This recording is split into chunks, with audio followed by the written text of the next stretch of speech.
তেওঁলোকৰ হল কলেজত পঢ়া নাই কোচিংত নাম লৈছে এটা তেওঁলোকক আঁচনিখনৰ যিটো নিয়মাৱলী সি ঢুকিয়ে নাপায় আগৰ পৰাই নাপায় এই বছৰ বুলি নহয় আগতেও নাপায় আৰু কোনোবা এখন কলেজত নাম লগাব লাগিব অসমৰ কলেজত এটা কোনোবাই যদি অসমৰ কলেজত নাম নলগায় তেওঁ টিউশন কৰিবৰ কাৰণে ৰাজস্থানলৈকে যায় আঁচনিখনেতো তেওঁ ঢুকি নাপাব গতিকেতো আঁচনিখনৰ নিয়মটোৱে হ'ল যে অসমৰ কলেজত পঢ়িব লাগিব এটা যদি কোনোবাই অসমৰ কলেজত নপঢ়ে আৰু তেওঁ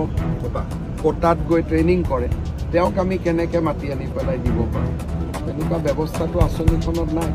কিন্তু যদি কোনোবাই বাদ কৰি গৈছে সামান্য যে মই এইখন কলেজত পঢ়ি আছোঁ মোৰ নম্বৰ এইটো ফেচবুকত আপলোড কৰি দিলেই পাই যাব বাদ কৰি যোৱাটো কথাই নাই গতিকে কিন্তু মই যিকেইগৰাকী ছাত্ৰ ছাত্ৰীৰ কথা শুনি আছোঁ